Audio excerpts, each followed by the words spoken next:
disebut dengan Malam Menana merupakan kearifan lokal masyarakat Dayak yang terjadi sejak ratusan tahun dan diwariskan secara turun-temurun oleh nenek moyang kita. Pembukaan lahan untuk berladang secara dibakar. Tentunya kebijakan pemerintah daerah tidak boleh bertentangan dengan ketentuan peraturan perundang-undangan yang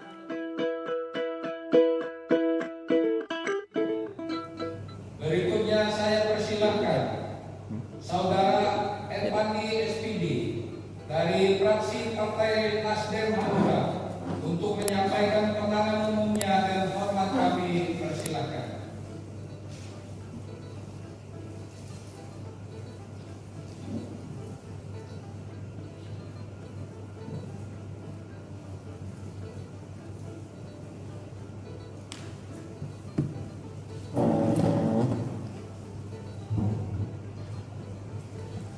Terima kasih pimpinan atas kesempatan yang diberikan kepada kami untuk menyampaikan pandangan umum fraksi Nasdem Madura Dewan Perwakilan Rakyat Daerah Kabupaten Gunung Mas terhadap laporan keterangan pertanggungjawaban Bupati Gunung Mas tahun anggaran 2019 dan 2 buah rancangan peraturan daerah Kabupaten Gunung Mas tahun 2020 pada rapat paripurna ketiga masa persidangan 2 tahun sidang 2020. Assalamualaikum warahmatullahi wabarakatuh.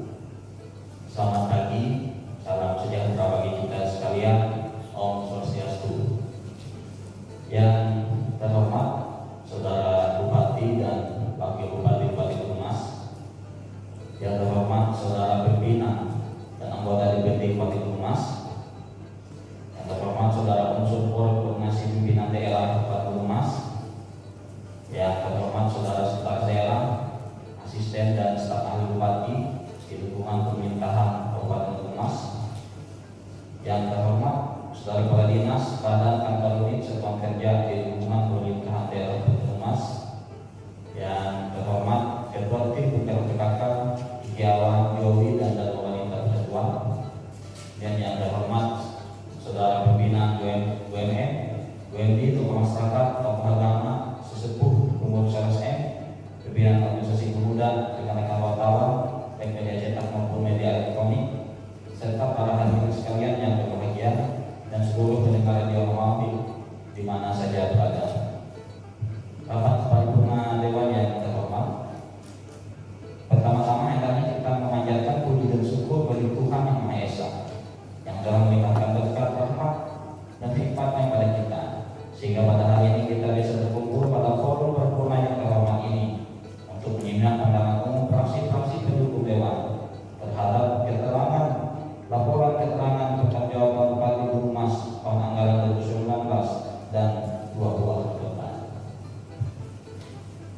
Rapat paripurna Dewan yang terhormat, kami menyampaikan apresiasi kepada Bapak Bupati beserta jajarannya yang telah menyampaikan LKPI tahun anggaran 2019 kepada Deputi Kabupaten Gunung Mas sesuai dengan amanat peraturan pemerintah Republik Indonesia nomor 13 tahun 2019 tentang laporan dan evaluasi penyelenggaraan pemerintahan daerah.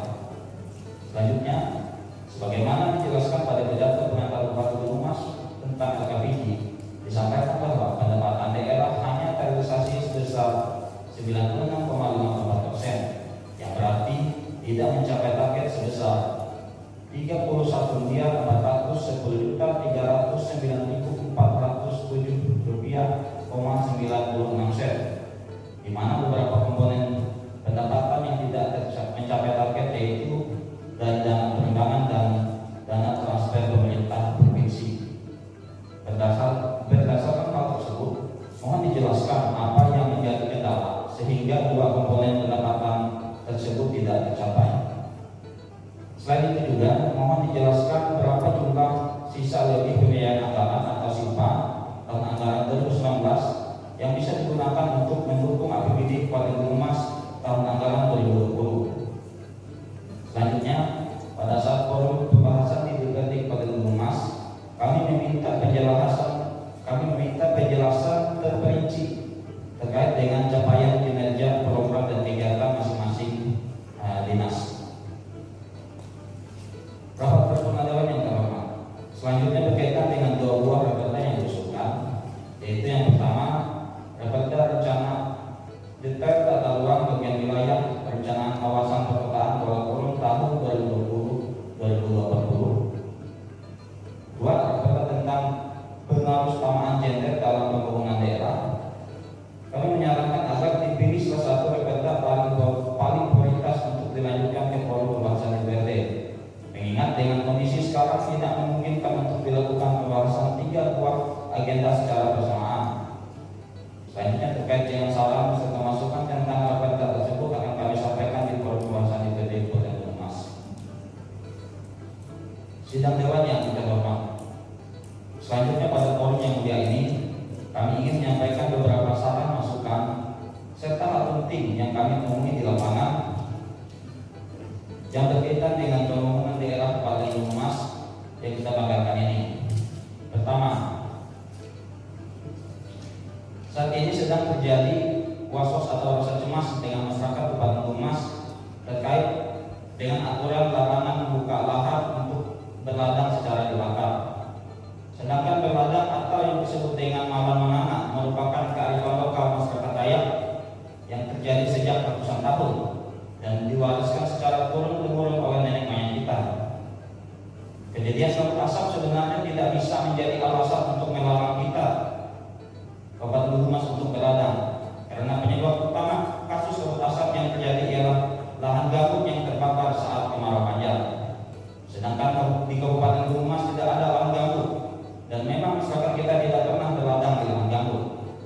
Kami meminta agar pemerintah daerah Kabupaten Banyumas hadir dengan masyarakat, memberikan rasa aman kepada masyarakat Dayak untuk berladang, apalagi di tengah-tengah pandemi COVID-19 ini. Saat ini kita sangat tergantung dari luar daerah untuk mencukupi ketersediaan beras, dan kita tidak pernah tahu dengan pasti bagaimana ketersediaan stok beras di luar sana. Dua, ada 4 ruas jalan yang rusak parah saat ini yang memerlukan penanganan segera. Yang pertama, Jalan Tumang Mili, Tumang Siang, Tumang Napoy, Harawu. Yang kedua, Jalan Tumang Masuki dan Desa Hatung. Ketiga, Jalan Simpang Dandang dan Tumang Konyoy. Keempat, Jalan Desa Dandang, Tumang Leikoy, Tumang Anoy dan Tumang Horoy. Kondisi 4 ruas jalan ini sangat rusak parah, bahkan ada jembatan yang ambruk. Kami mengharapkan ada penanganan segera dari pemerintah daerah.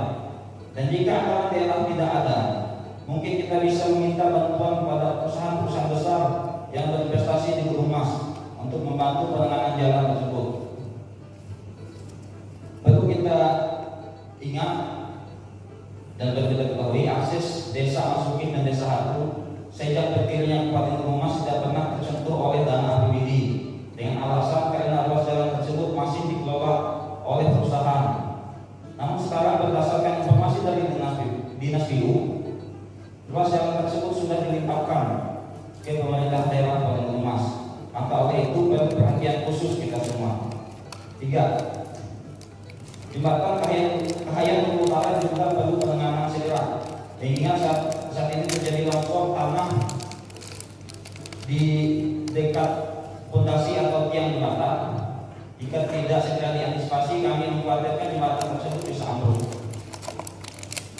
Keempat, terkait dengan penyaluran bantuan sosial dampak COVID-19 seperti BLT, BPD, sembako dan lainnya, kami minta agar diawasi oleh semua pihak dan kami meminta agar pemerintah daerah bisa membuat posko pengaduan masyarakat terkait dengan penyaluran tersebut. Rapat Dewan yang terhormat, demikianlah pandangan umum fraksi Nasdem Hanura terhadap laporan keterangan pertanggungjawaban Bupati Banyumas tahun anggaran 2019 dan 2 buah raperda. Selanjutnya kita semua berharap pandemi COVID-19 ini segera berakhir agar pembangunan lancar dan kehidupan masyarakat bisa kembali normal, serta kami mengajak seluruh masyarakat Kabupaten Banyumas untuk melawan pandemi COVID-19 ini dengan cara jika keluar rumah jangan lupa pakai masker, jaga jarak, hindari kerumunan, jangan lupa cuci tangan sebelum menyentuh mata, hidung dan mulut, jaga kondisi kesehatan. Selanjutnya dengan semangat berjuang bersama dan paksa tahu pambetan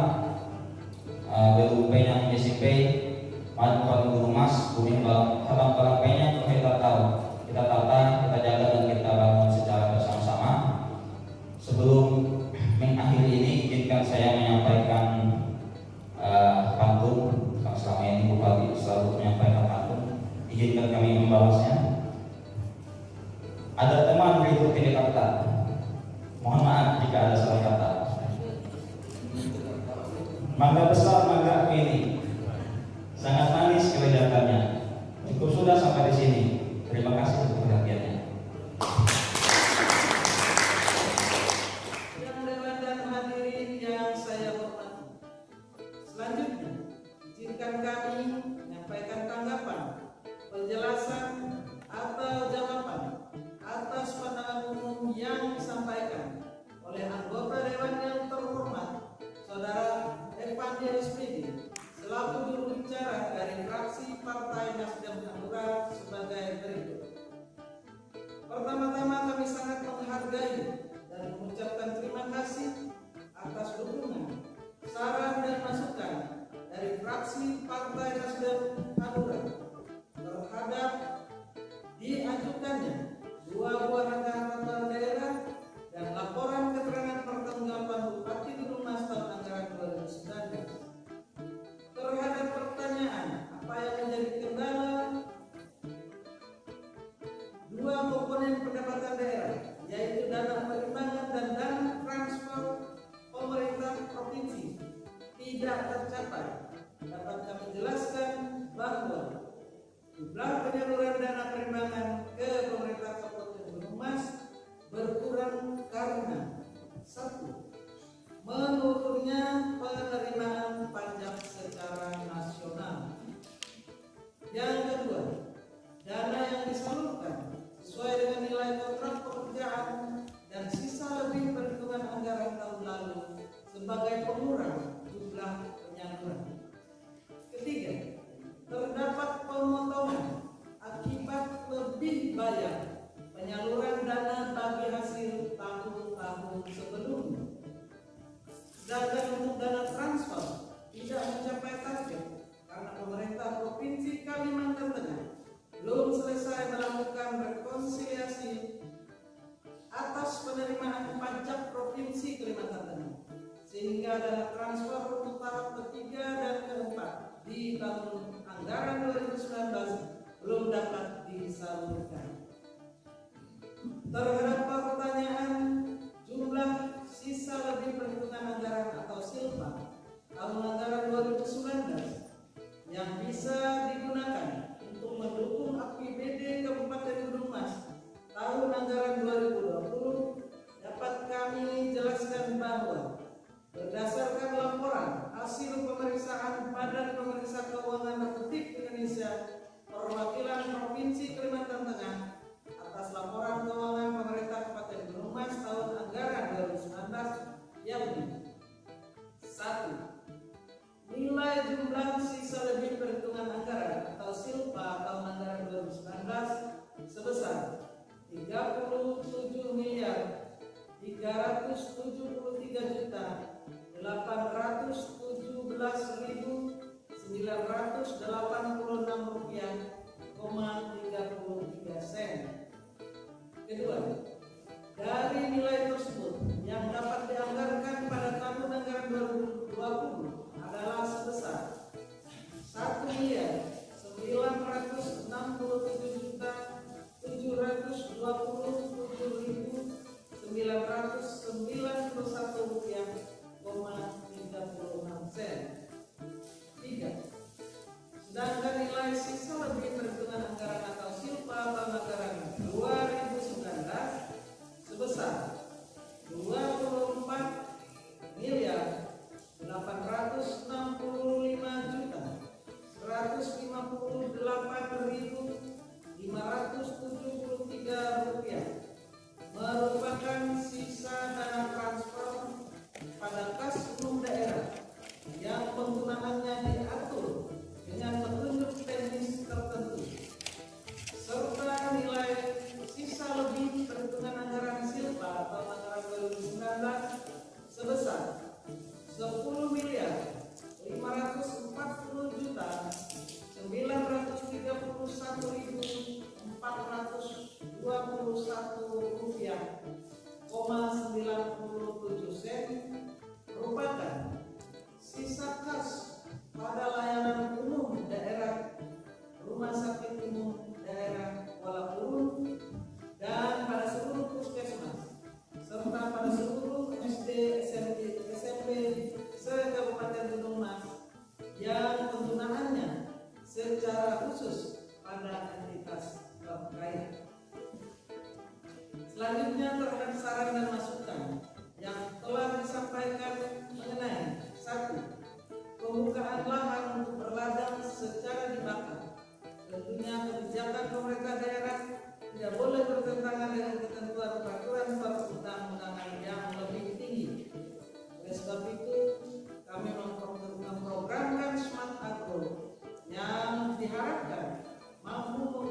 mengubah pola pikir dan budaya masyarakat petani dari pertanian tradisional menjadi pertanian modern.